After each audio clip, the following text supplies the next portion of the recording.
Ասիմով ժողովուրդ ողջույն։ Նախ ցանկանում եմ շնորհակալություն հայտնել բոլորիցը այսպիսի ռեպրեսիաների ժամանակահատվածում ընտրություններին մասնակցելու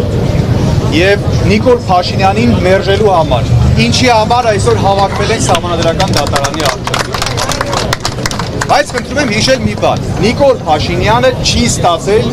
բացարձակ առավելություն ընտրություններում 50+1% չի հավաքել։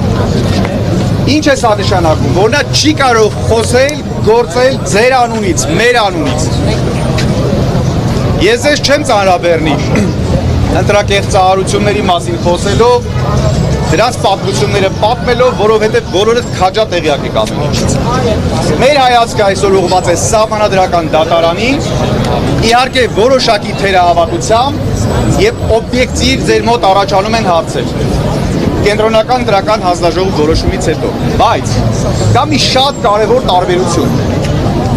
Մենք շատ լավ գիտենք ինչպես է ձևավորվել Սահմանադրական դատարանը։ Մենք շատ լավ գիտենք ով է նրանց նշանակել, Սահմանադրական դատարանի անդամներին ով է նշանակել, ինչ կարգով, նրանց ինչպես են ընտրել եւ այլն։ Բայց նրանք Կենտրոնական դրական հանձնաժողովի անդամներից տարբերվում են մեկ բանով։ Իհարկե, որպես իշխանության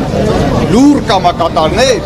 նրանք ունեն իրավաբանի բարձրագույն որակավորում։ Մենք կարծում ենք, որ իրավաբանի որակավորում այն վերջին պատնեշն է, որոնք սրանք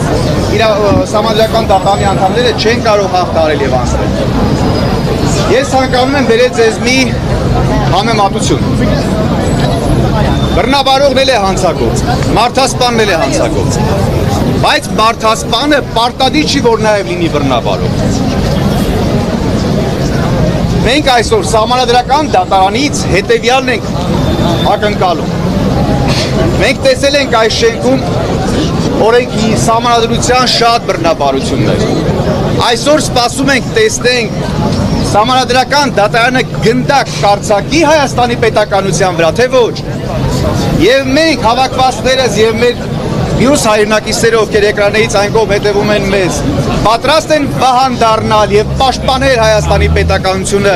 նրանց արձակած գնդակից, թե ոչ։ Սիրելի հայրենակիցներ,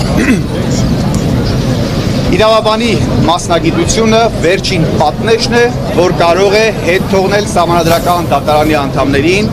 Հայաստանի պետականության վրա հարձակումից։ Դասականներն ասում են, երբ քաղաքականությունը մտնում է դատարանի շենք, արդարադատությունը պատուհաններից փախչում է։ Դուք հիշում եք, մենք նաև պատուհաններից դատարանի շենք մտնող դատավորներ ենք տեսել։ Այո, հիշում ենք։ Հետևաբար,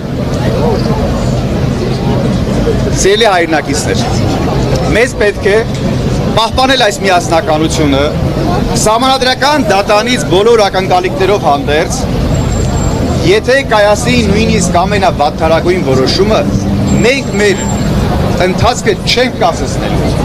Մենք միասնական ենք լինելու մինչև վերջ, մինչև հաղթական ավարտ, որովհետև Հայաստանում փոփոխություն կարող եք բերել միայն դուք, Հայաստանը կարող եք փրկել միայն դուք, ձեր անկոտրում կամքը, ձեր պայքարի ոգին։ Շնորհակալություն։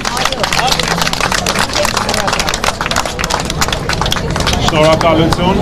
Հաջորդ ելույթի